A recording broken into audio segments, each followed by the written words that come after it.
No, gracias a ti. Bienvenidos, pues vamos a comenzar y esperemos que en el camino se vayan integrando más compañeros, ¿vale?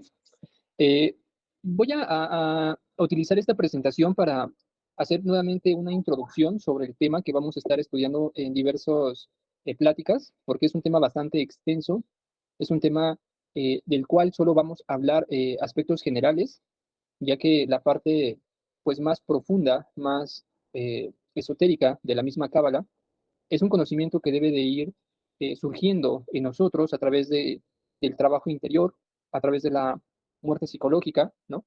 Y a través de todas esas revelaciones que el ser nos va dando conforme vamos avanzando en nuestro desarrollo espiritual. Eh, Vamos a hablar, como les decía, de generalidades, aspectos históricos, eh, porque podemos, si así lo quisiéramos, esquematizar mucho esto, intelectualizarlo mucho también. Sin embargo, debemos recordar aquella frase, ¿no?, que el maestro Samael Aun menciona en su libro de Tarot y Cábala, donde nos explica que hay dos tipos de cabalistas.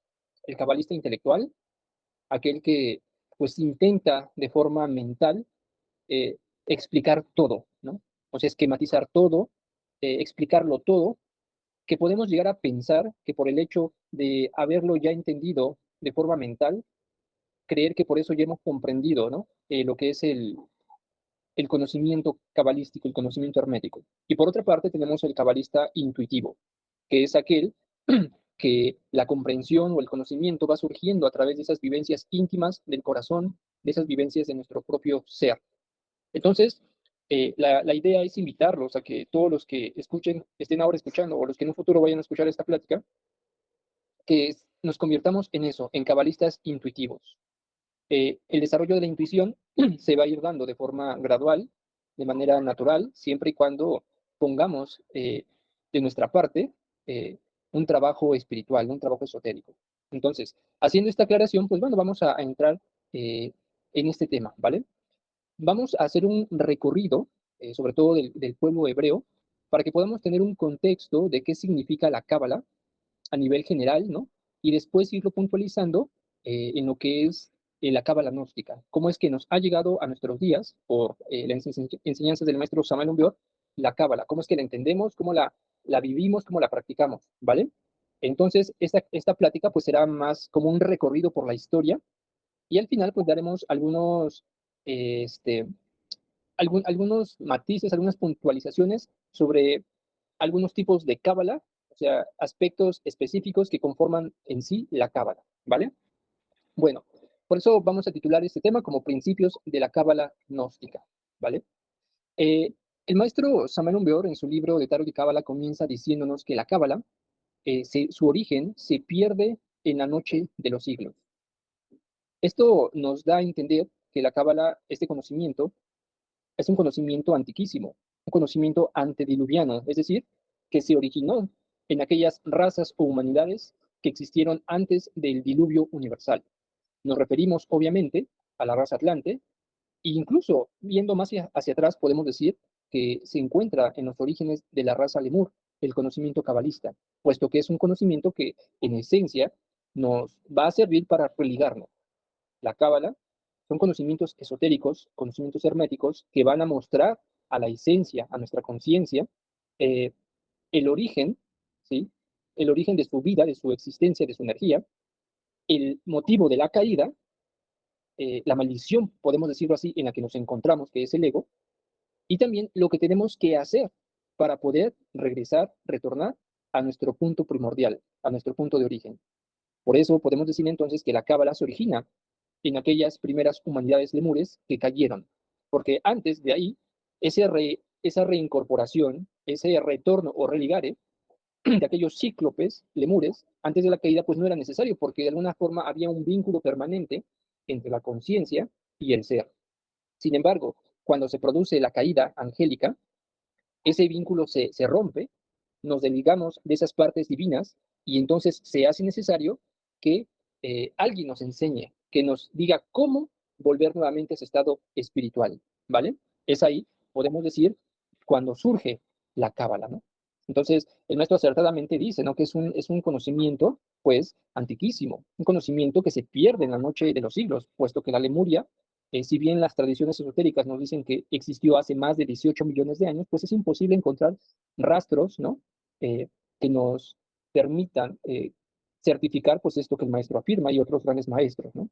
Entonces, vamos a intentar pues ir intuyendo también algunos conceptos que se van a explicar teóricamente, pero que para llegar a su comprensión más honda necesitamos ser más intuitivos, ¿vale? Entonces, aquí tenemos una pregunta. ¿Qué significa la cábala? Bueno, cuando escuchamos hablar de... sí, Víctor, adelante. Perdón que te interrumpa, muchas gracias No por el te preocupes. espacio. Fíjate que quería hacerte una consulta porque de alguna manera, digamos, la comunidad judía se basa mucho en la cábala. O sea, a ellos se les heredó todo el conocimiento o cómo funciona esta parte. Excelente pregunta. Pues mira, es lo que vamos a intentar explicar, ¿vale? Porque cuando hablamos de cábala, evidentemente que siempre se asocia a la tradición judía, ¿vale? Sin embargo, podemos decir que todos los pueblos han tenido este conocimiento, porque al final, cábala significa tradición, significa transmisión, significa recepción. Es decir, es un conocimiento que se transmite a través de una tradición, ¿vale? Recordemos un poquito, volviendo hacia atrás, que este conocimiento es un conocimiento antediluviano. Eh, Según la antropología esotérica, nos dice que a finales de la raza Atlante, cuando esta humanidad llegó pues a su último viaje a través de esos ciclos cósmicos, de los años cósmicos, ¿no? Los años siderales, pues evidentemente que tiene que concluir, ¿no? Su ciclo de manifestación, y la tradición dice que esa raza fue destruida por un cataclismo.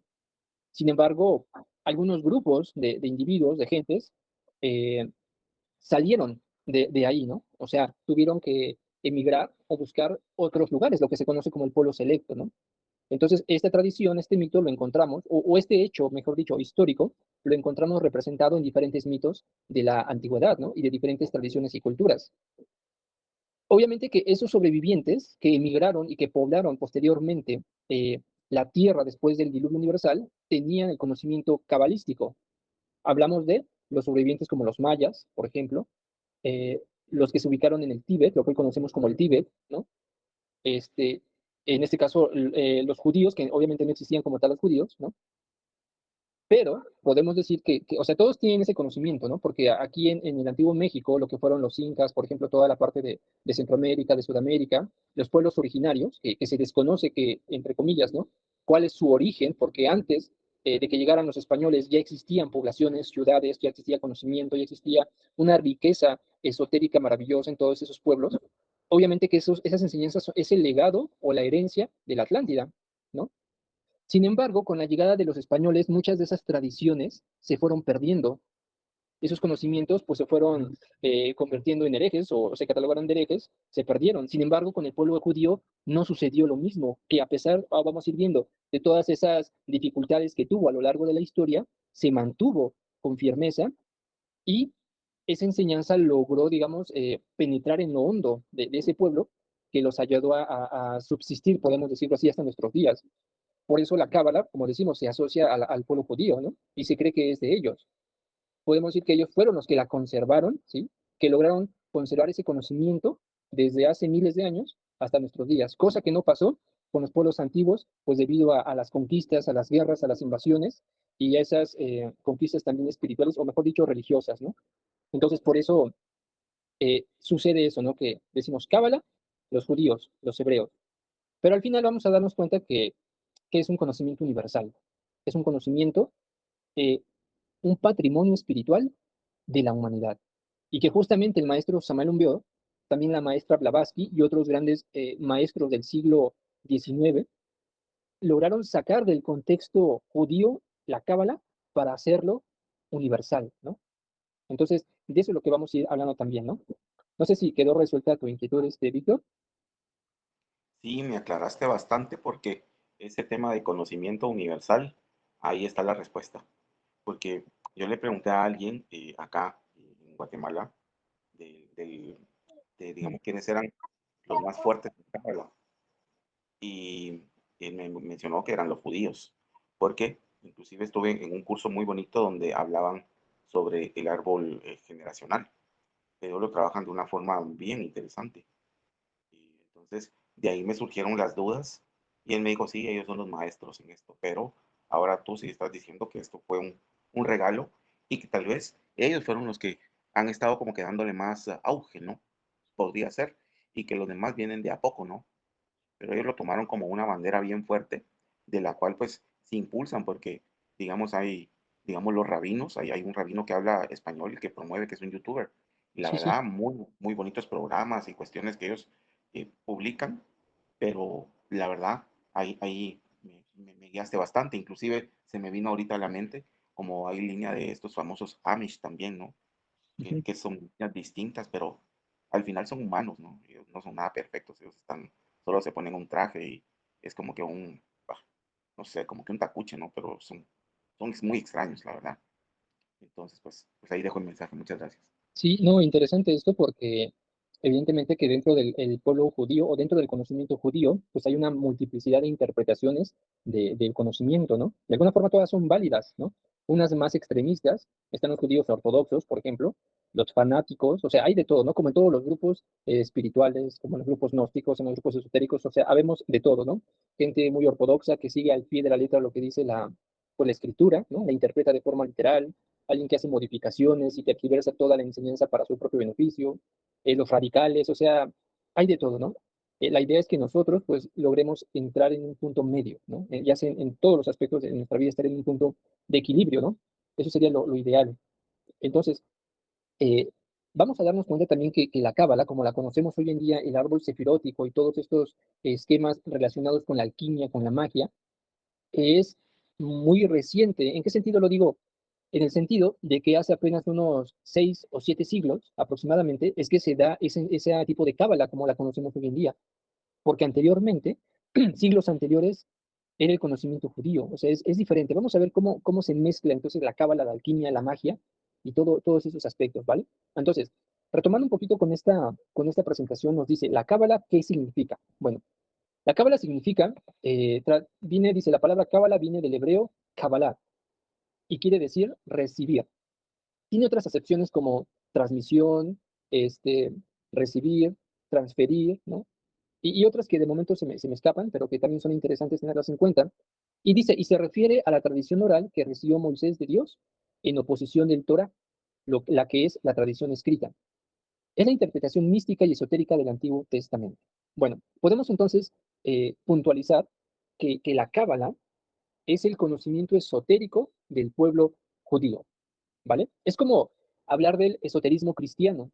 Tenemos el cristianismo como tal, ¿no? Hay grupos cristianos, hay muchos grupos cristianos, muchos grupos religiosos que llevan al pie de la letra o interpretan de forma literal el conocimiento que se encuentra en la Biblia, ¿no? Y para ellos toda la vida y todas las acciones, todo lo fundamentan en la Biblia, en la vida de los santos, bueno, etcétera, etcétera, pero es algo muy literalista, ¿no? Y por otra parte tenemos a los cristianos esotéricos o los cristianos gnósticos, que son aquellos que ven más allá de la escritura, que a través de la intuición, a través de la meditación, a través de la oración, pueden penetrar esas vestimentas que cubren la verdad, ¿sí? Para extraer el conocimiento, ¿no? Entonces tenemos al cristiano literalista, al cristiano exotérico, y tenemos al cristiano esotérico. Pues bien, dentro del pueblo judío existe lo mismo. Tenemos la tradición judía exotérica, que son aquellos judíos que caen en una especie de literalismo, de fanatismo, el ortodoxo que quiere vivir, digámoslo así, como vivían hace 2000 años, ¿no? No se va adaptando a los cambios, a las tecnologías, sino que todo es como en aquel entonces, porque así lo dice la Torá, ¿no? Así lo dijo Moisés. Entonces toman todo eso al pie de la letra de forma literal, ¿no? Y están aquellos otros judíos cabalistas, que son aquellos que van más allá de la letra muerta, penetran en esas imágenes o en esas palabras o en esas letras hebreas para ir develando el misterio que Dios envuelve en la creación, ¿vale?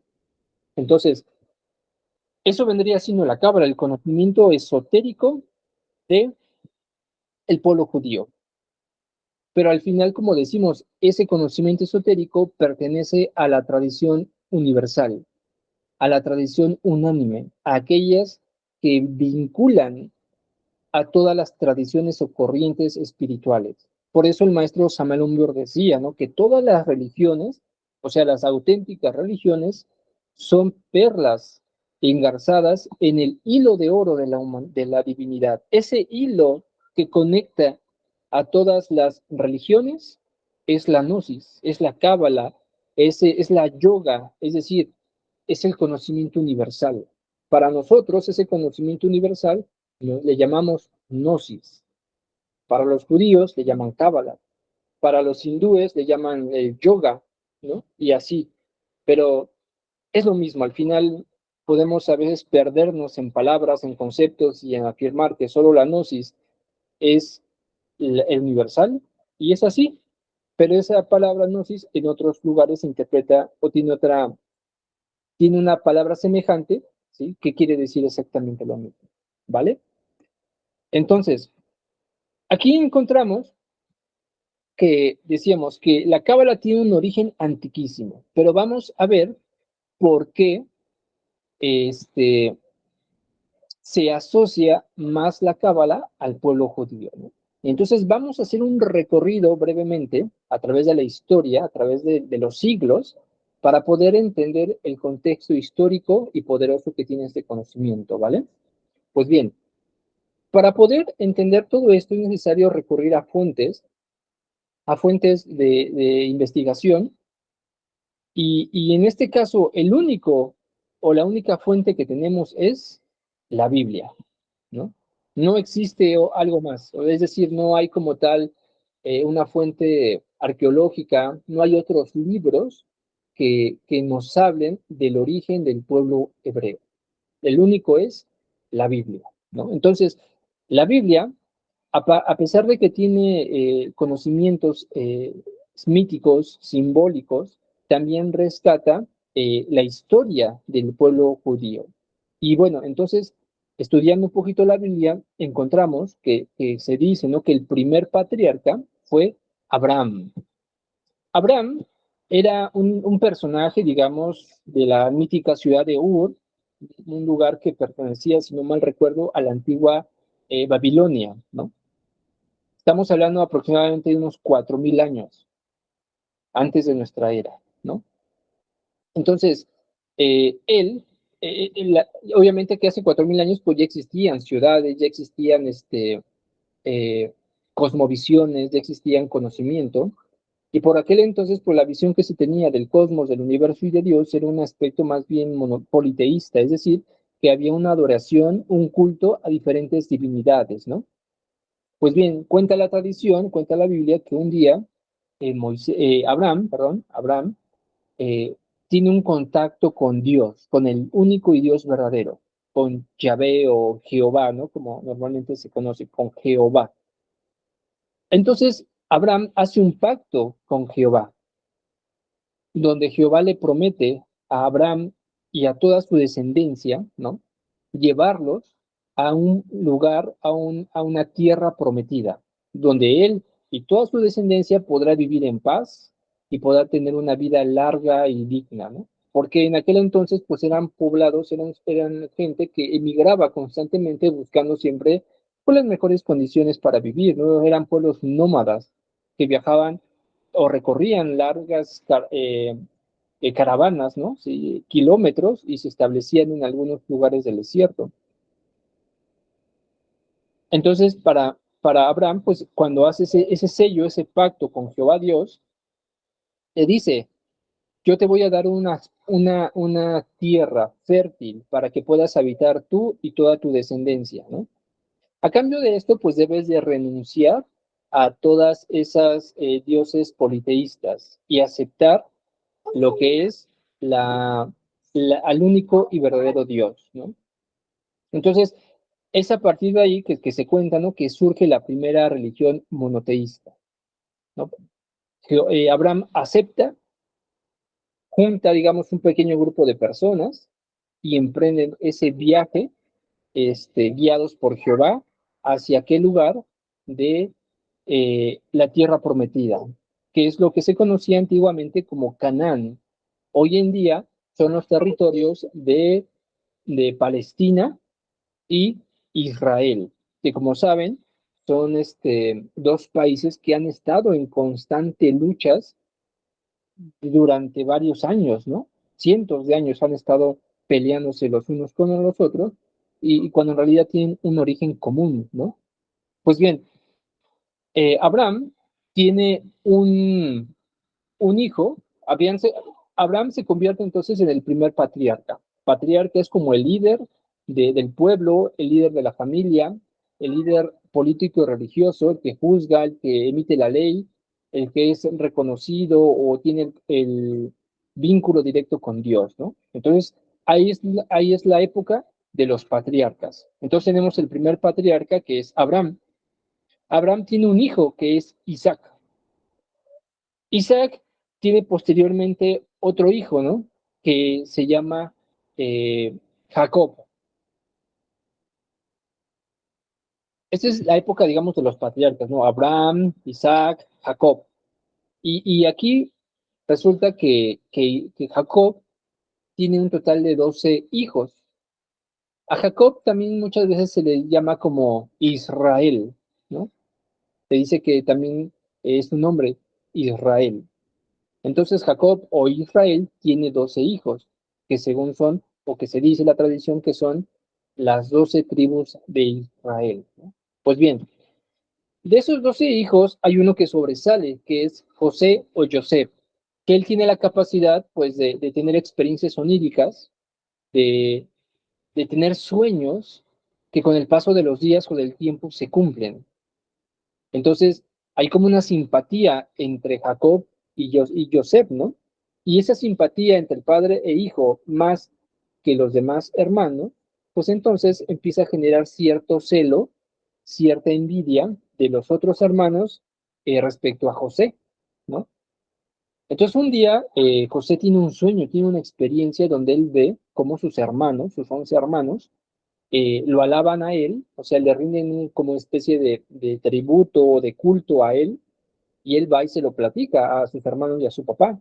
Esto pues los llena de envidia, más todavía de la que ya tenían, y un día pues cuenta la tradición que se organizan entre sus hermanos, lo toman, lo meten en un pozo y posteriormente lo venden por 20 monedas de plata a unos comerciantes, a unos mercaderes que iban rumbo a Egipto.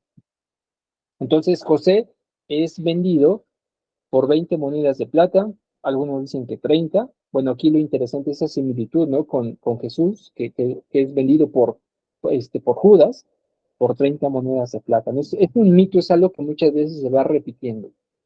Entonces, es vendido a esos comerciantes o mercaderes y es así como él llega ¿a dónde? A Egipto, a las tierras de Egipto, que para ese entonces, pues Egipto ya era un poderoso imperio, ¿no?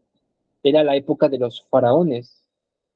José llega a Egipto, y pues es un esclavo y trabaja como cualquier otro esclavo, y de repente pues él empieza a interpretar los sueños de sus guardias, de aquel que los cuidaban, de sus custodios, ¿no?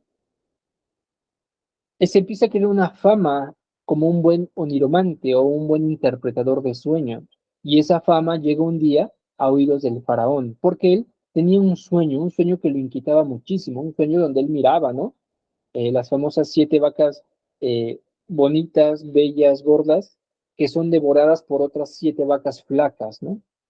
Después también dice la tradición que el faraón soñaba 7 espigas bonitas, hermosas, que eran devoradas o consumidas por otras 7 espigas de un aspecto feo, ¿no?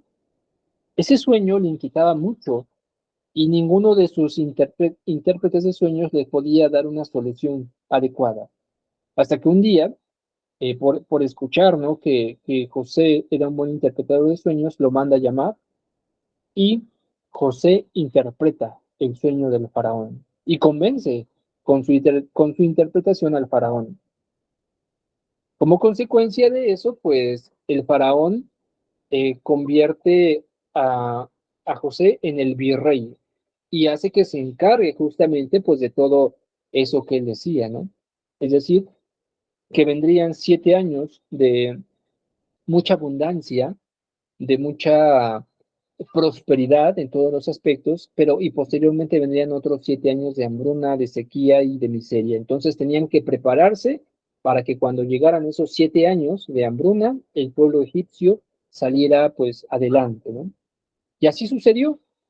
Cuando llegan los 7 años, pasan los 7 años de prosperidad y vienen los 7 años de hambruna, hubo una sequía que asoló todas esas tierras del Mediterráneo, ¿no? Lo que es, o de esa parte de Egipto, de Mesopotamia y todos esos pueblos como del Oriente Medio, ¿no? Esto hizo que muchos pueblos se acercaran a Egipto, porque Egipto gozaba pues de esa buena dirección que había dado José, ¿no?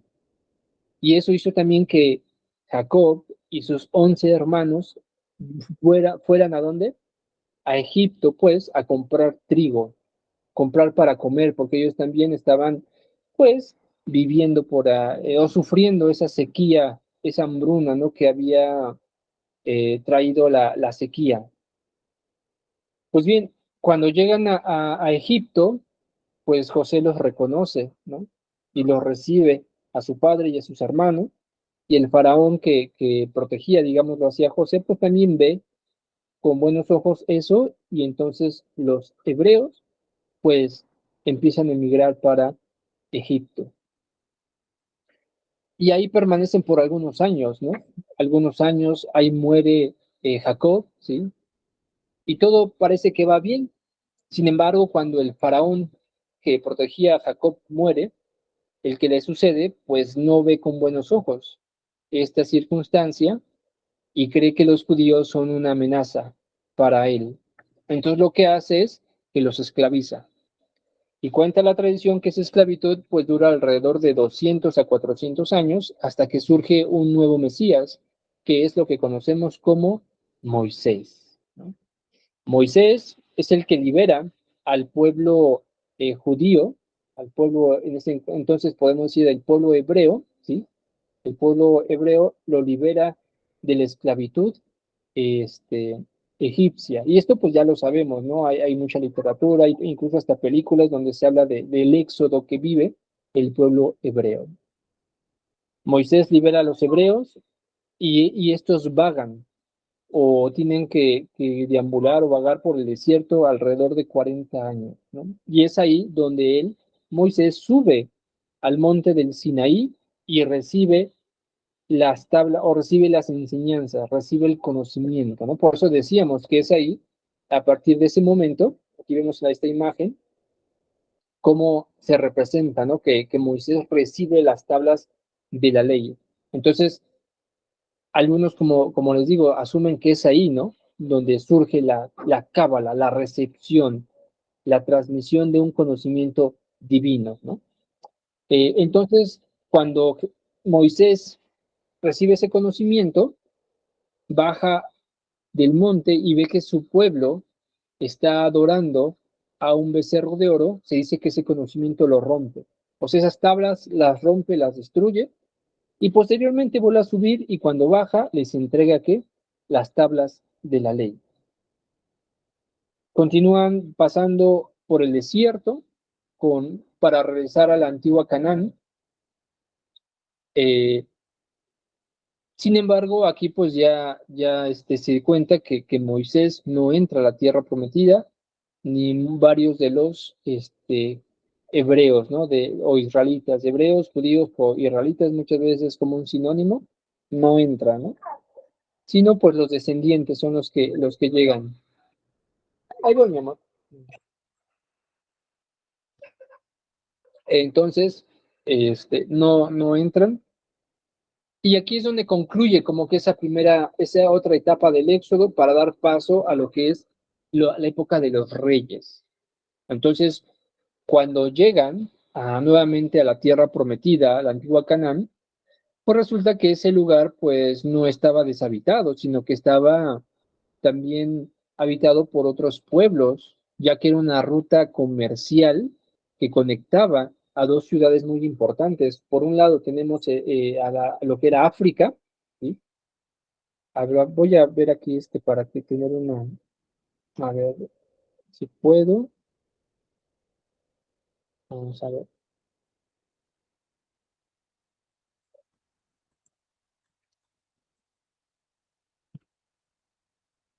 Vamos a ver aquí si tenemos una imagen para que esto se vuelva un poquito más. Mm,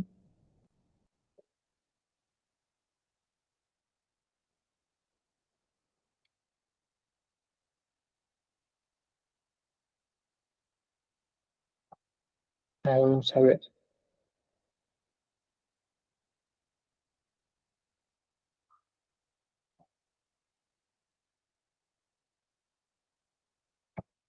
A ver, ahí sí se alcanza a percibir.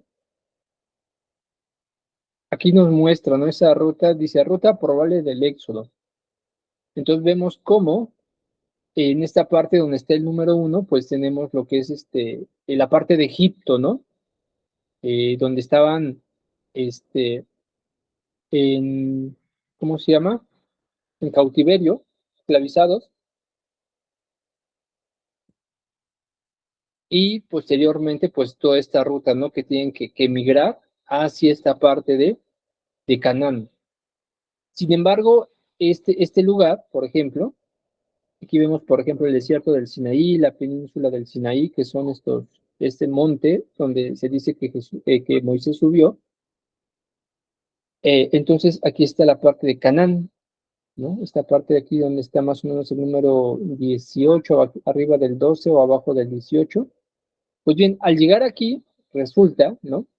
Que este lugar estaba habitado por varios grupos o varias comunidades.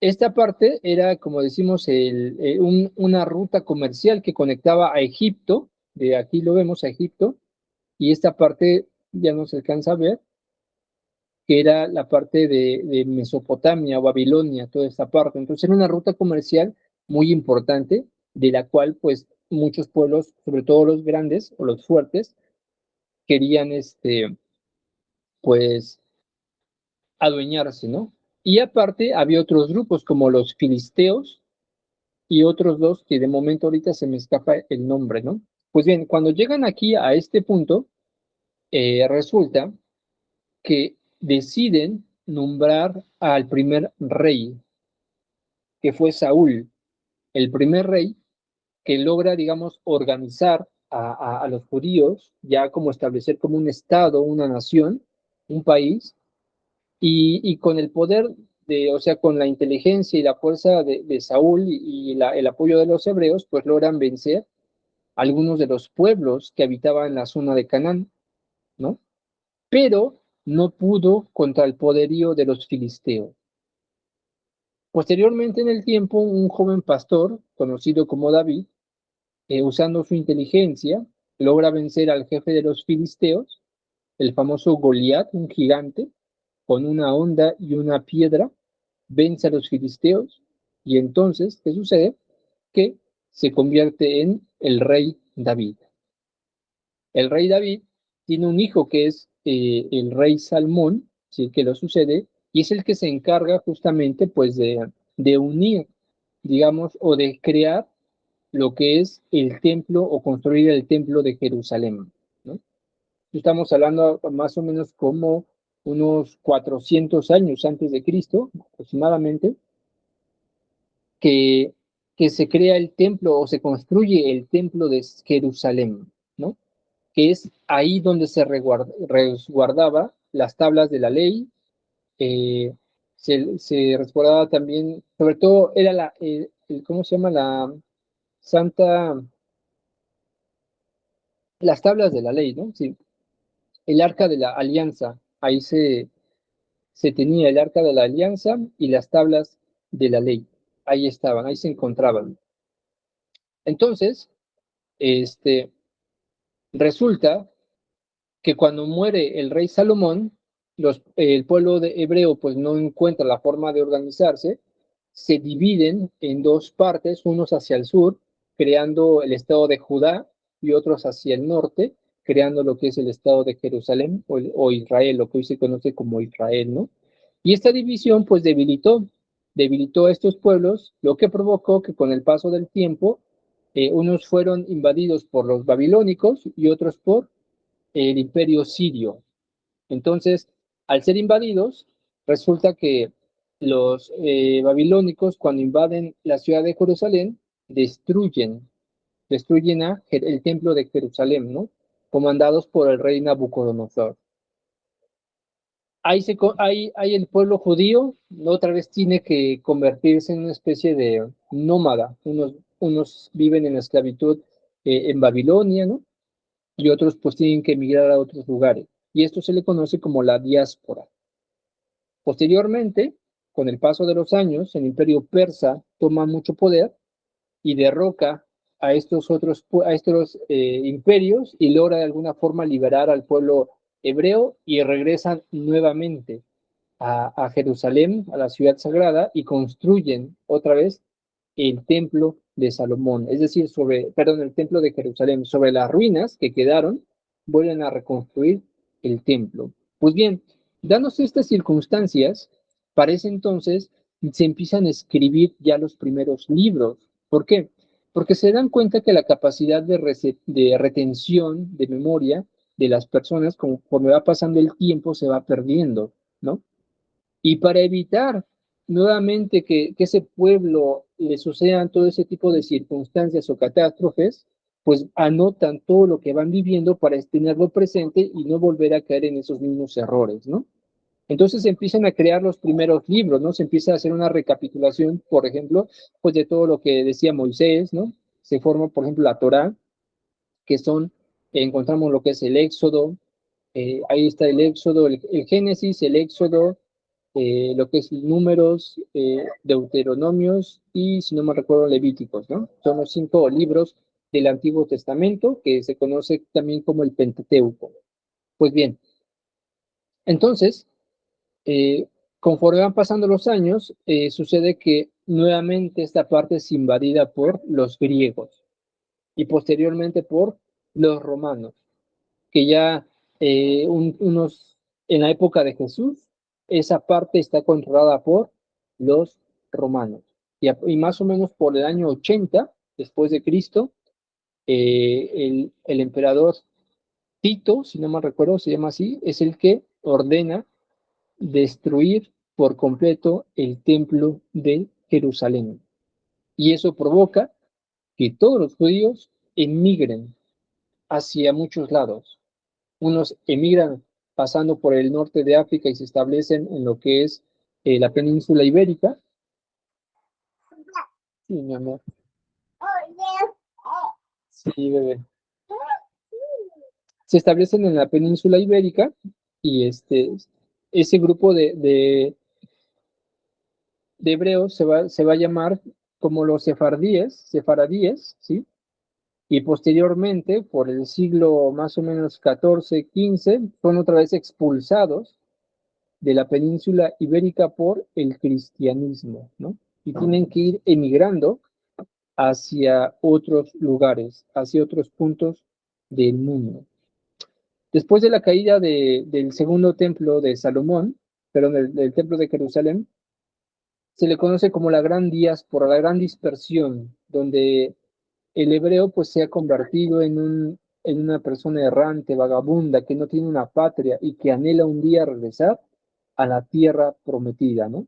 Y es lo que vemos hoy en día, esas disputas que existen, ¿no? Entre los pueblos de Israel, eh, que son muchas veces apoyados por los militares, ¿no? de Estados Unidos. Y por otra parte tenemos la parte de Palestina, que es apoyada por la fuerza de Rusia, ¿no? Ya, o sea, si vemos hay un conflicto permanente en estos lugares. Ven, ven.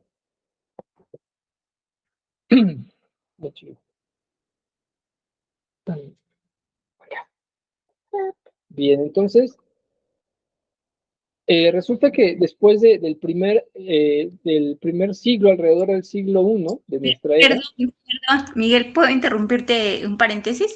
Ya no Sí, entendí, ¿los palestinos y los israelitas, los dos son judíos? ¿O no así es, comprendí? exactamente, son los mismos. O sea, los israelitas y los palestinos tienen un origen común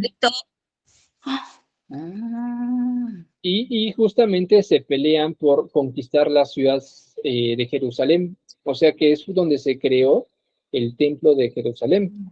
Solo que de aquí, por ejemplo, surgen ya diferentes interpretaciones, porque por un lado tenemos a los musulmanes, los árabes también, que tienen un origen común más antiguo todavía. Tenemos a los judíos, los musulmanes, y ahorita no recuerdo qué otra, pero son las tres religiones monoteístas, donde solo pues, se venera un solo Dios, que es el cristianismo, el judaísmo, ajá, y los musulmanes. Son las tres religiones monoteístas, que su origen común es ese que vamos viendo. Entonces, como tú dices, los palestinos y los hebreos y los israelitas de hecho, era un solo país, pero cuando sucede, si no mal recuerdo, la Segunda Guerra Mundial, este país se divide, o no recuerdo exactamente en qué conflicto bélico, pues para que haya una estabilidad, dicen, ¿saben qué? A ver, ustedes, los que sienten más simpatía por esta religión, se van hacia el sur y los otros quedan en el norte. Algo Como lo que, similar, perdón ¿perdón? la interrupción, como lo que pasó con Alemania, que bueno, nuevamente se unificó, con Corea del Norte, Corea del Sur, un poco eso. Exactamente, así Ah, es. Sí, así una parte, la parte de Jerusalén o la parte de Israel es apoyada, como le decía, por los norteamericanos y la OTAN y todo eso, y la parte de Palestina pues es apoyada por Rusia y sus aliados, ¿no? Entonces vemos un interés también pues político en todo esto, ¿no? ya. Gracias, Miguel. Perdón por la interrupción. Sí, no, no te preocupes. Entonces, bueno, volviendo un poquito a esta cuestión, tenemos que, a ver, vamos a...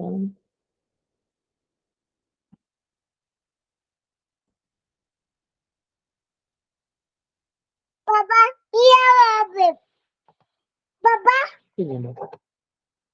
mira, mi papá. Sí.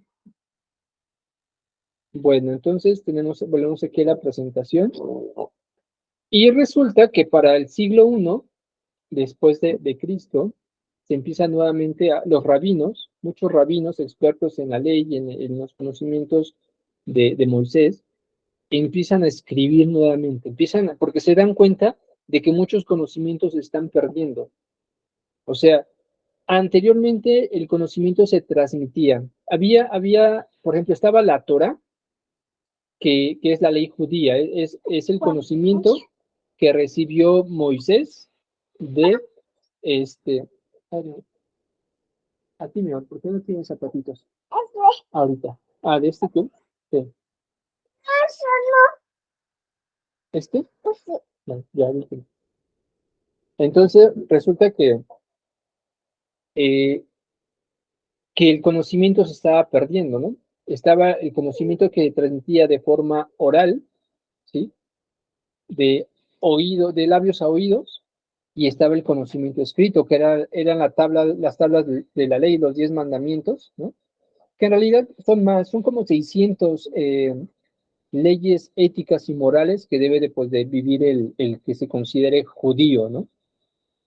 Pero pues se ha popularizado más los 10 mandamientos. Pero también está la Torah, que no estaba escrita, ¿no? Ese conocimiento que Moisés transmitía directamente podemos decir, lo equivalente a sus sacerdotes, ¿no? A sus rabinos, a sus, Miguel, una gente, consulta.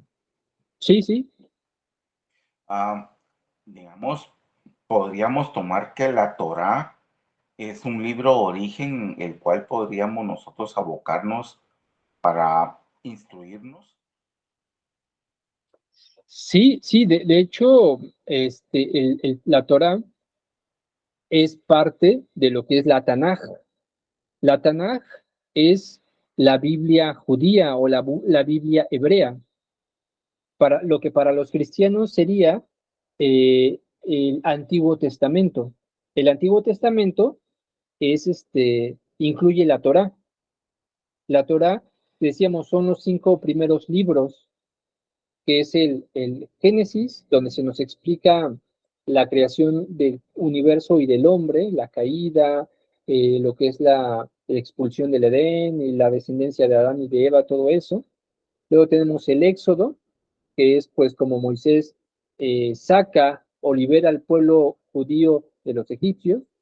Posteriormente vienen los números, o números, que es una especie de censos que se realizaban en aquella época para ver cómo iba creciendo la población judía y ver cómo administrarse o organizarse para diferentes actividades, ¿no? Sociales o públicas. Luego tenemos el Deuteronomios, que es eh, como parte de las enseñanzas de Moisés para darle un impulso y que ese conocimiento se acentúe más en las personas, y luego Levíticos, que son de igual forma normas o leyes éticas, morales, de conducta, y también nos habla pues de los últimos días de la vida de Moisés, ¿no? Entonces, esa es la Torah, la parte escrita, pero existía la Torah oral, ¿no? O sea, un conocimiento que no se escribía, sino que se iba transmitiendo de forma oral. Pues bien, en esa época del primer siglo, más o menos, siglo I, siglo II, empiezan a reunir estos rabinos y empiezan a condensar toda la Torah oral en un libro. Y se forma lo que conocemos como la Mishnah. Entonces, la Mishnah es el conocimiento oral que que se transmitió desde Moisés hasta ese momento a través de los diferentes rabinos. Todo ese conocimiento se fue condensando o se condensó en este libro que se llama Mishnah.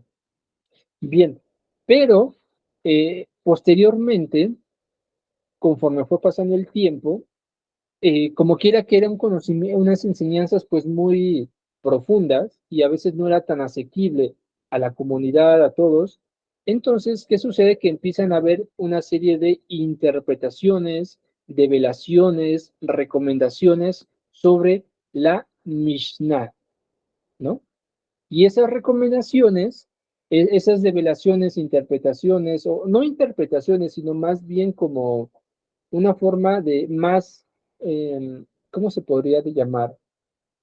Una manera más sencilla, entre comillas, de entender estas palabras, ¿no? O unas ampliaciones, mejor dicho, una ampliación de la Mishnah de acuerdo pues a la comprensión de aquellos rabinos.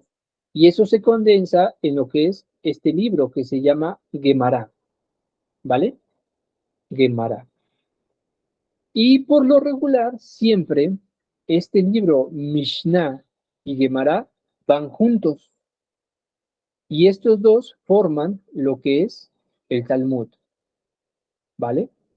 Entonces, el Talmud contiene la tradición oral de los antiguos rabinos, más las develaciones, interpretaciones, ¿sí? De la propia Mishnah. Entonces surge lo que es el Talmud. ¿Sí se va entendiendo aquí este punto? Sí, bueno, de mi parte sí. Perfecto. Sí, sí, gracias. Sí, esto es interesante que lo tengamos en cuenta. Digo, son cuestiones históricas, pero vale la pena tenerlo en cuenta porque así entonces cuando hablamos de Cábala, en el contexto judío, pues de alguna manera tenemos una idea general, ¿no? Y no vamos nada más a ciegas. Cuando hablamos de Cábala gnóstica y nos pregunten, pues a veces no sabemos el contexto histórico de la Cábala, ¿no? Porque al final, la Cábala que vamos a estudiar en diferentes sesiones, que tiene estas raíces, ¿no? Obviamente con un matiz que pone el propio maestro Samael Aun. Pues bien, entonces, Perdón. sí, adelante. Si nos encontráramos en el camino cualquiera de estos libros, pues son válidos, por lo que tú nos explicas la historia. Es así, ¿verdad? Sí, claro que sí. De hecho, el maestro Samael Aun dice que la Biblia, que el cuerpo de doctrina de toda religión tiene está formado por el cuerpo, el alma y el espíritu. Entonces el maestro dice que la Biblia hebrea es el cuerpo de doctrina. El Talmud es el alma de la doctrina. Y el libro del Zohar es el espíritu de la doctrina.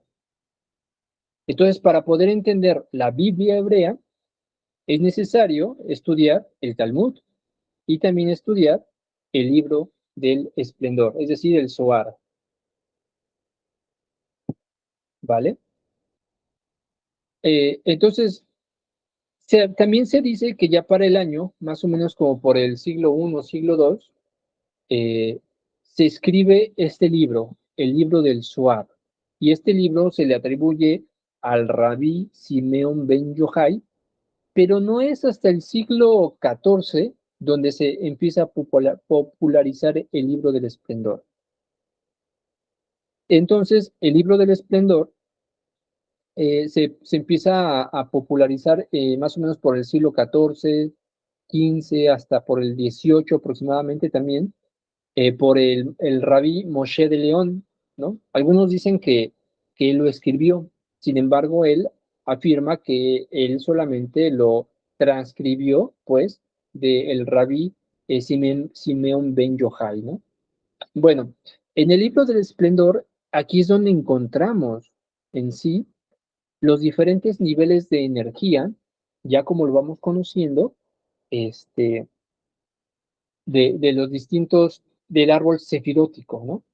Es decir, que aquí ya se habla, por ejemplo, de cómo la energía surge desde la yin, desde lo que es el espacio abstracto absoluto del Dios incognoscible, y va descendiendo, se va densificando a través de dimensiones hacia la parte más inferior y después tiene que retornar, regresar hacia su punto de origen.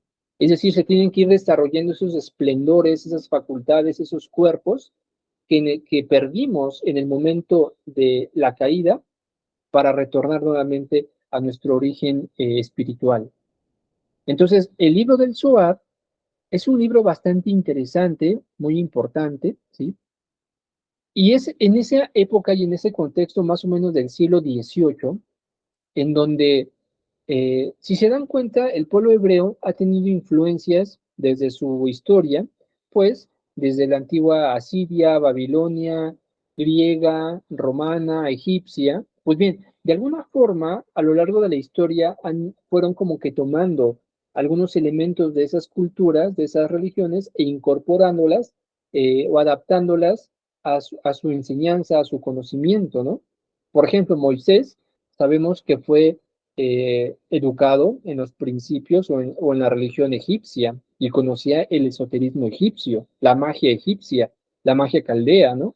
Algunos, los hebreos que estuvieron bajo el yugo del pueblo babilónico, pues también asimilaron dentro de sus conocimientos y dentro de su cultura las prácticas babilónicas, ¿no? Por eso encontramos dos tipos de Talmud. Está el Talmud hebreo y tenemos el Talmud babilónico. Y dicen, ¿verdad?, que el Talmud babilónico o de Babilonia tiene más Gemara, es decir, más interpretación, más enseñanza relacionado a las interpretaciones o a la información que dejó Moisés, ¿no? Y aparte, que incluye la magia, la mística, la ritualística, cosas que vamos a ver ya ahorita para ir cerrando esta primera plática, ¿vale?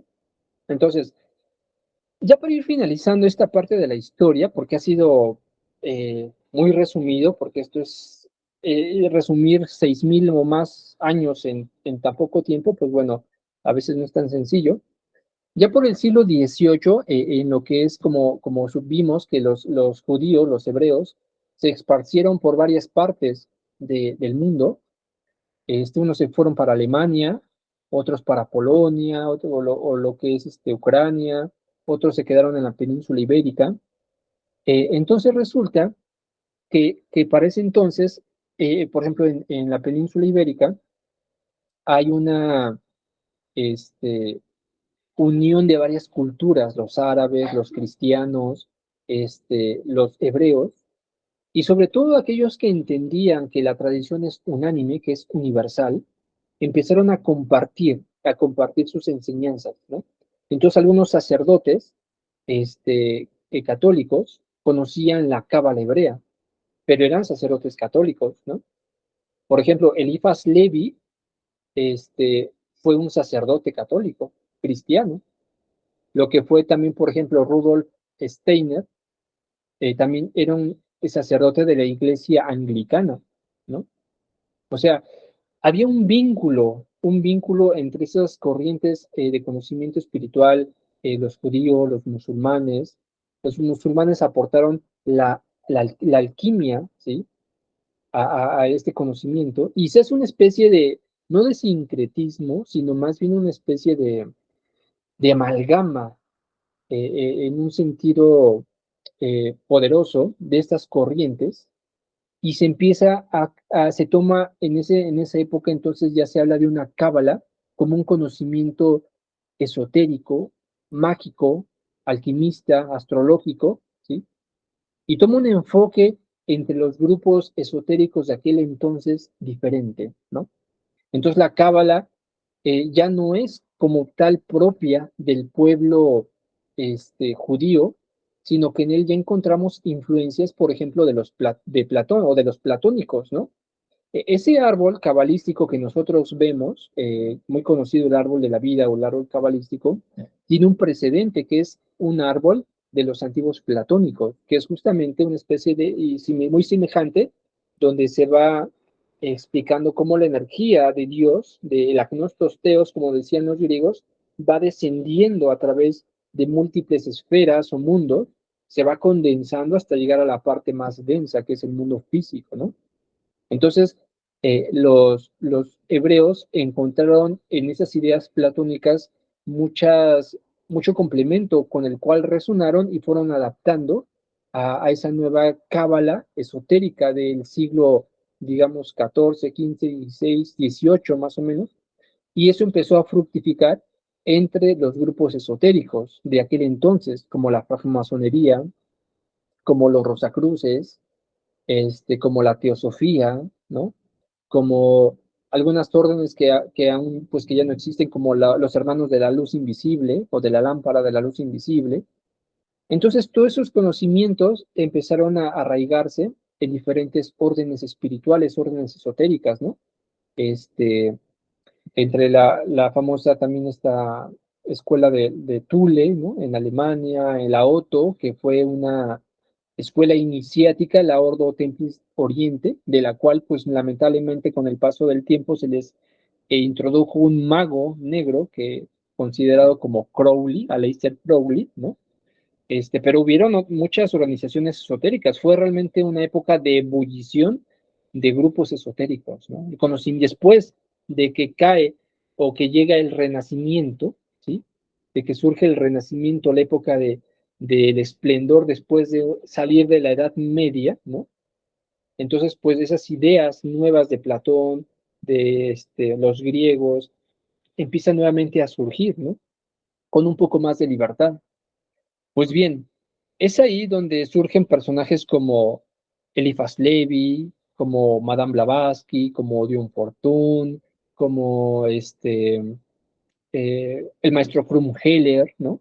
El maestro Krumheller fue alemán, se inició en la orden esotérica de la Rosacruz en Alemania, y posteriormente a él le dan la comendadura, le comendan que debe viajar a América para darle enseñanza en América para la gente hispanohablante, o sea, España y todo lo que era América que hablara español. Entonces él es el primero que trae el conocimiento de la Rosacruz aquí a América y empieza a transmitir todos esos conocimientos de cábala, de astrología, de la gnosis antigua, todos esos conocimientos, y es donde el maestro Samael hace contacto. Bien sabemos, el maestro nos cuenta en su propia biografía, ¿no? Que él estuvo en diferentes agrupaciones esotéricas, y una de ellas pues es la Fraternidad Rosacruz Antigua, donde mucho conocimiento que hoy nosotros usamos, el maestro lo toma o bebe de esas fuentes que vienen de Europa, ¿no?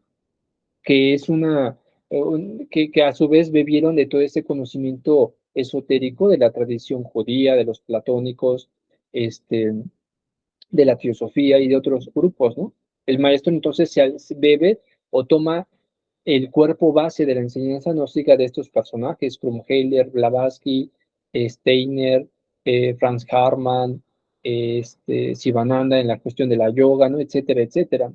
Pero lo que hace el maestro es que a través de sus enseñanzas, sus vivencias, sus comprensiones, sus prácticas, empieza a descubrir que hay cosas que no son como lo transmitieron en los Rosacruces o la Teosofía, sino que él encuentra que hay errores, porque muchas veces los teósofos o Rosacruces tenían el conocimiento, pero lo transmitían así y no lo comprobaban. Entonces el maestro empezó a comprobar a través de su vivencia y su reingreso hacia arriba, hacia el árbol cefilótico, empezó a notar que hay cosas que no coinciden, ¿no? Y él hizo entonces correcciones, ampliaciones, modificaciones de acuerdo a qué, a su propia vivencia del camino esotérico, y es lo que nosotros, y bueno, y como resultado de eso, pues surgen obras, ¿no? Maravillosas como Tarot de Cábala, Curso de Cábala, donde él empieza a dar sus propias vivencias de la cábala, que al final sintetiza perfectamente todo en el árbol sefirótico, ¿no? O sea,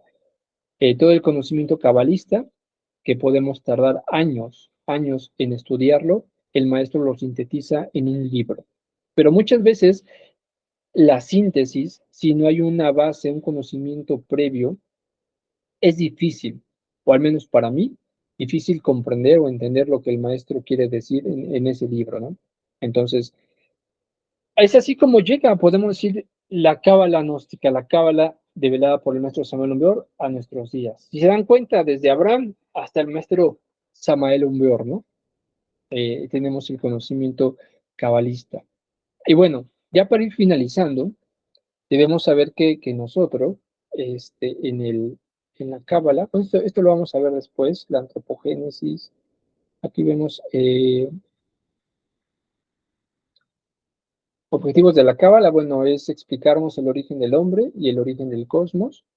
Pues aquí tenemos los orígenes de la cábala, pues todos los pueblos han tenido su cábala, ¿sí? Porque es su forma de entender y de comprender el universo, cómo se origina.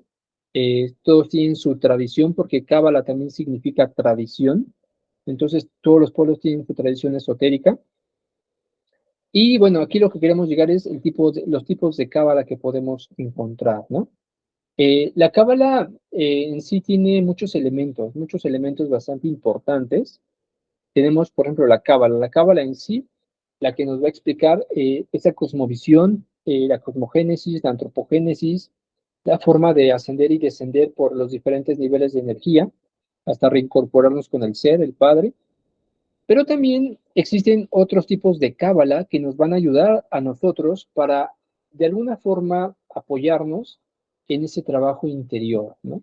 En el cual, de alguna forma, podemos manipular, podemos utilizar sabiamente esas fuerzas que hay en la creación, ¿no?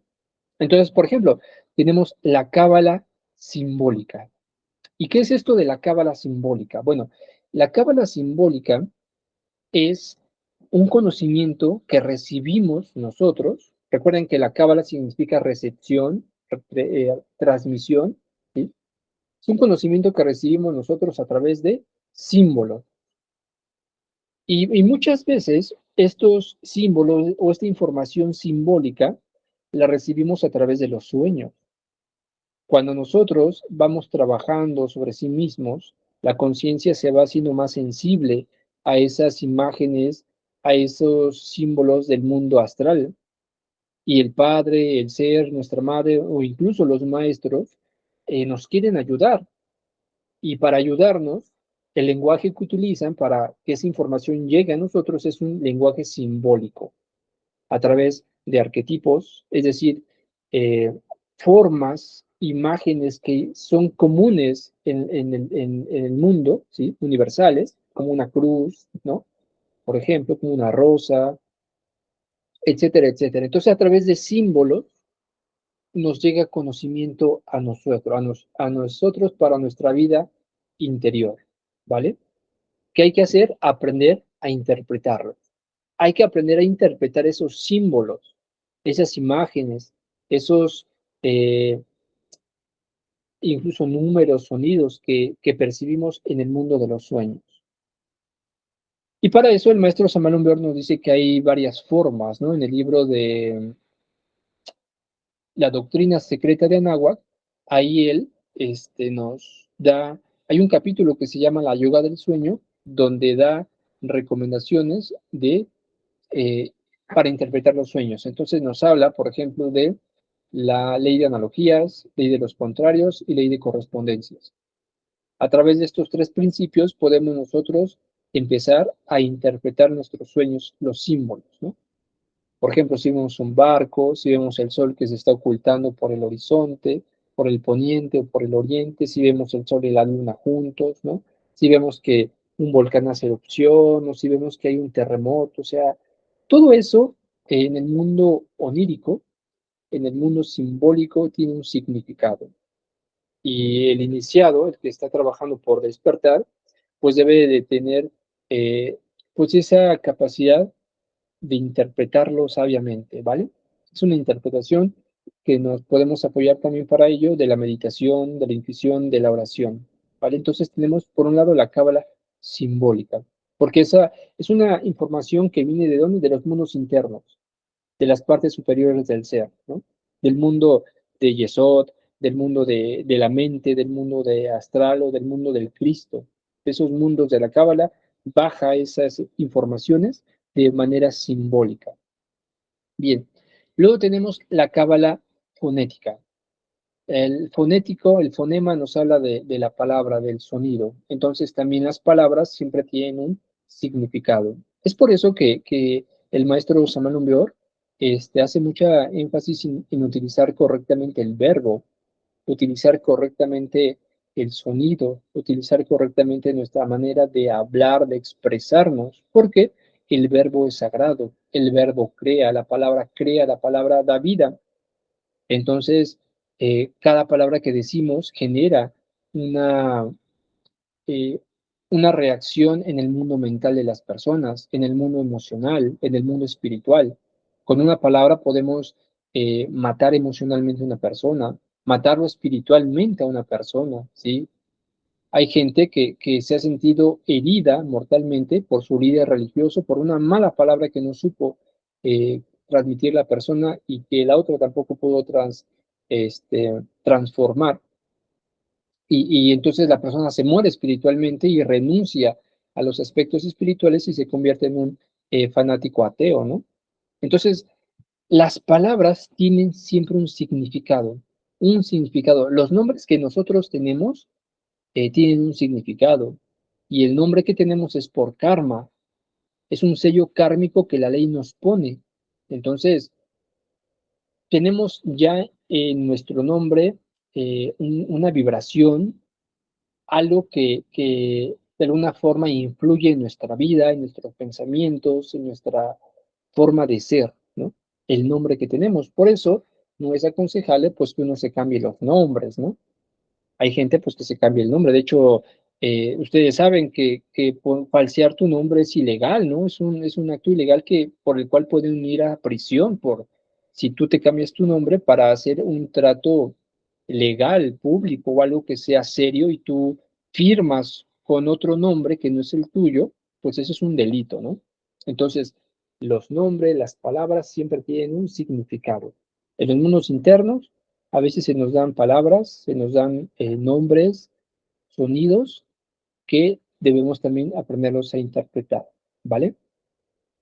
Aquí también vale la pena que mencionemos que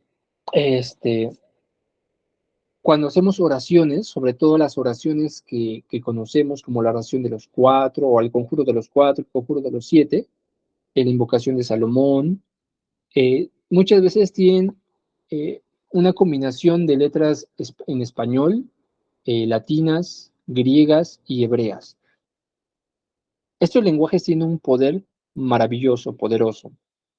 El griego ritualístico, el hebreo ritualístico, el latín, se diga, o sea, son lenguajes que su fonética genera en el ambiente un clima de espiritualidad, ¿no?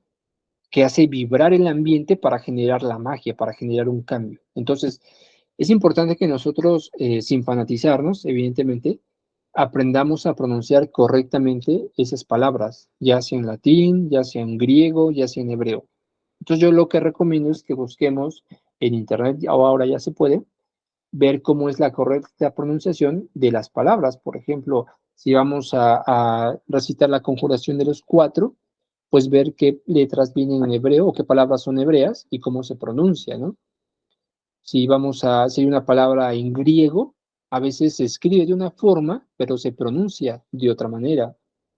Por ejemplo, cuando hablemos de la práctica o de la invocación de Salomón, se habla, por ejemplo, hay varias palabras en hebreo, o sea, escritas en español, pero que se pronuncian en hebreo, como malchut. Malchut hace referencia al cuerpo físico, se escribe en español malchut, pero la pronunciación correcta es malkut, ¿no? O malhut, malkut. Esa sería como la pronunciación correcta, ¿no? Entonces, lo ideal pues sería que nosotros pronunciáramos correctamente ese tipo de palabras para que el resultado sea el idóneo. Bien, luego tenemos la cábala ritual. La cábala ritualística o ceremonial, es una forma mediante la cual nosotros podemos hacer un rito, una ceremonia religiosa o espiritual para atraer esas fuerzas superiores de los mundos internos. Entonces, a través de ciertos movimientos que realiza un sacerdote, por ejemplo, si han ido alguna vez a una ceremonia religiosa o si pertenecen a los estudios avanzados de las cámaras herméticas de nuestros estudios, como la segunda cámara o la tercera cámara, se darán cuenta que hay una serie de movimientos que realiza el sacerdote o la sacerdotisa, la Isis, ¿no? Y hay un coro de oficiantes que en su momento y en su hora hablan o se mueven o hacen algún movimiento. Y eso acompaña también la actividad de la Grey, ¿no? Si ustedes van a una misa, se darán cuenta que el sacerdote pues va vestido con ciertas vestimentas, ¿no? El altar está dirigido hacia un lugar, la orientación de la pila bautismal, del coro, de la música, o sea, todo está en una perfecta orden y orientación. ¿Por qué? Porque todo eso genera un magnetismo poderoso para que aquellas personas que asisten a esas ceremonias despierte su conciencia. O sea, un ritual, una ceremonia, una cábala ritualística o mágica tiene la finalidad de ¿qué? De activar la conciencia, de despertarla, de sacudirla e inyectarle energía que viene de los mundos internos para que despierte del sueño en que se encuentra o en el que nos encontramos, ¿no? Entonces, por eso que si nosotros vamos a este tipo de ceremonias, pues ya lo convertimos como en la rutina, como que, ay, pues voy a ir porque pues ya me toca el sábado o el domingo, como cuando iba a la misa, pues no estamos en sintonía para recibir esas energías cósmicas, ¿no? Si yo incluso estoy en un estado de recuerdo de sí, en el tercer estado de conciencia, y voy a una ceremonia que se celebre, por ejemplo, en la catedral de mi ciudad, no sé, en una parroquia o algo así, aunque ese sacerdote, pues no sepa a lo mejor lo que está moviendo, pero si yo estoy en un estado de conciencia, puedo en ese momento alcanzar incluso una iluminación, algo que despierte mi conciencia y me dé una comprensión de la vida, ¿no? O de mi propio trabajo interior. Entonces, todas ceremonias hay que respetarlas, ¿sí? Todos los cultos religiosos, espirituales, tienen esta parte ritualística, porque es a través de esos movimientos, esas palabras, que se realiza magia, que se realiza un trabajo con las energías del cosmos. Por eso es un templo en el que se contempla el cosmos, ¿no? Los masones le llaman logia, es el taller de trabajo. ¿Con qué van a trabajar? Con las energías del cosmos, con las energías de la cábala, es decir, de esas dimensiones superiores, ¿vale? Entonces tenemos la cábala ritualística. Un acto que podemos nosotros hacer en cábala ritualística, pues es santificarnos en nombre del Padre, del Hijo y del Espíritu Santo, por el Santísimo Tetragramatón. Si lo hacemos correctamente, es una forma de autobendecirnos, autoprotegernos, ¿no? La famosa estrella microcósmica, ¿no? Que nos abrimos nuestros brazos, subimos y todos estos movimientos que lleva la estrella microcósmica, el sello de la estrella microcósmica, es cábala ritualística o ceremonial, ¿no? Entonces hay que saber en qué momento y en qué lugar aplicarla para que el resultado sea el poderoso, el adecuado. Luego tenemos la cábala mágica. Con la cábala mágica nosotros podemos, de alguna forma, influir en la naturaleza, en los distintos elementos que conforman la naturaleza, los elementos del fuego, el aire, el agua, la tierra. Podemos trabajar con la magia natural, es decir, con la magia de la naturaleza, o con la magia interior, la magia del hombre, los elementos internos, o la magia cósmica, es decir, trabajar con esas energías celestiales, esa energía que de los logos planetarios. ¿Para qué? Para pedirle auxilio, para pedirles ayuda. Entonces, yo creo que todos conocemos la práctica de este, los cuadrados mágicos, ¿no? Tomamos un cuadrado con una numeración que ya viene preestablecida, ¿no? Hacemos un círculo de carbón alrededor de nosotros, al centro del círculo nos metemos, ponemos el cuadrado, ponemos 3 velas y hacemos una serie de oraciones, de todo eso, pero lo interesante es que con esos elementos que están ahí, aquí vemos una ceremonia también, ¿no? De alguna manera, y con las pronunciaciones que vamos a hacer, y ese cuadrado numérico forma una especie como de imán, ¿no? Que atrae o que hace afinidad con la vibración del logos con el que vamos a trabajar. Entonces podemos nosotros trabajar con el logos planetario de la luna, es decir, con el logos Gabriel, con el logos Rafael, con el logos Uriel, con el logos Samael o con cualquier otro logos podemos trabajar y obrar mágicamente.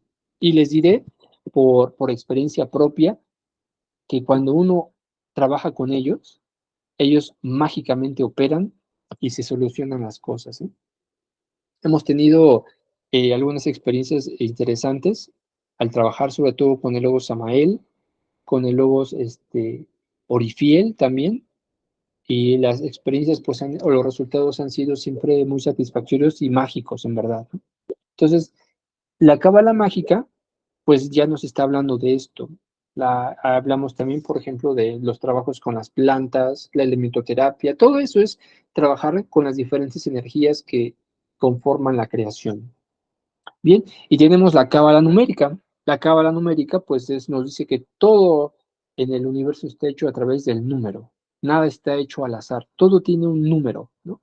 Entonces, los números también tienen un significado, ¿no? Del 0 al 9 tiene un significado. Que eso lo vamos a ir viendo más adelante. De hecho, ya en la fase C de nuestros estudios, tenemos 2 seminarios muy completos, muy amplios. En uno vamos a hablar específicamente de cábala mágica. Vamos a hablar del trabajo de la magia. Y en el otro vamos a hablar de la cábala ritualística, cábala ceremonial, ¿no? Que son para, un poquito más adelante vamos a hablarlo en la fase C, y ahí sí vamos a hablar de prácticas y de todo eso, ¿no? Incluso al hacer una oración, el Padre Nuestro es cábala mágica, ¿no? Porque estamos orando y con esa oración pues estamos generando también un ambiente mágico en el lugar en donde nos encontramos. Y cábala numérica, pues es que todo, dijimos, todo tiene un número, todo está hecho a base de peso, medida y número. Entonces, mi nombre, Miguel Martínez Peralta, yo puedo hacer una cábala de predicción, puedo numerar ponerles un número debajo de cada una de las letras que conforman mi nombre y apellido, y al final hacer una suma de todo eso para tener un número, ¿vale? Y ese número pues es mi número particular, por decirlo así, con el que vibro, con el que yo me relaciono, ¿sí? Y de ahí puedo sacar más números y saber qué me va a pasar tal día, saber qué día es el más idóneo, por decirlo así, para yo hacer algún proyecto, y todo eso se va haciendo con números, ¿vale? Y eso el maestro Samuel Umbro lo explica al final del libro Tarot y Cábala. Como quiera, yo les voy a enviar un folletito que se llama Cábala numérica, para que ustedes vean ahí esos ejemplos que el maestro recomienda y que nosotros podemos hacer para sacar nuestra propia crónica fundamental, que así lo llama el maestro. Y bueno, esto es meramente como introducción, ¿vale? Hoy hablamos entonces de la historia, de que la Cábala se pierde en la noche de los siglos, que es antediluviana, que es un patrimonio espiritual de la humanidad. Pero sin embargo, que los judíos, por lo que vivieron y por lograr conservar esa trayectoria a lo largo de los milenios, pues se les asocia más ese conocimiento a ellos, ¿no? Ya vimos todo lo que pasaron y cómo es que llega el conocimiento cabalista a nuestros días. Y para finalizar, pues tenemos este tipo de puntualizaciones sobre diferentes formas de cábala. Pues bien, así es como llegamos al final de nuestra plática. Espero que haya sido enriquecedora, que haya sido de su agrado y que hayan encontrado pues elementos que les sean de utilidad. Y ahora sí, vamos a dar unos minutitos por si alguien quiere preguntar, comentar o hacer alguna aclaración con toda confianza.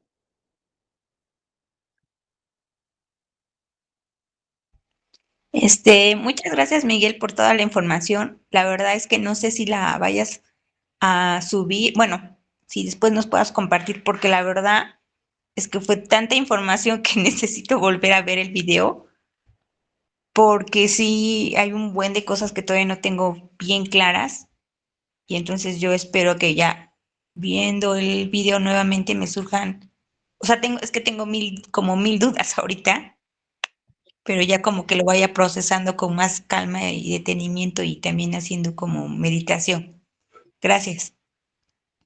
Sí, claro que sí. Vamos a subirlo. Yo creo que mañana lo subimos, primero Dios, pero de igual forma les voy a mandar un audio por WhatsApp que grabamos hace unos días, igual de este mismo tema.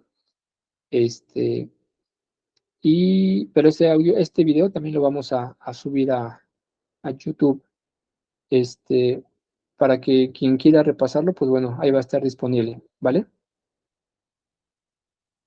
Sí, gracias. Bien, ¿alguien más?